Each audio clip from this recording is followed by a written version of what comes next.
How to save Apple Pages document as a regular image.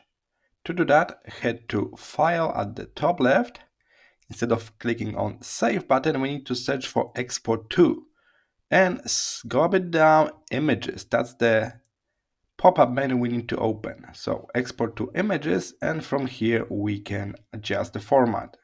It's JPG by default, but feel free to change it to PNG or even TIFF, the layer document.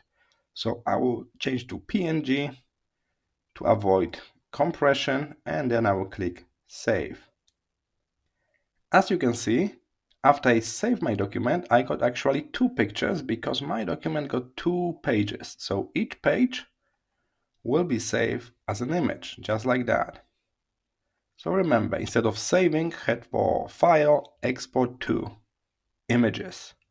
I hope this was helpful. See you in the next one.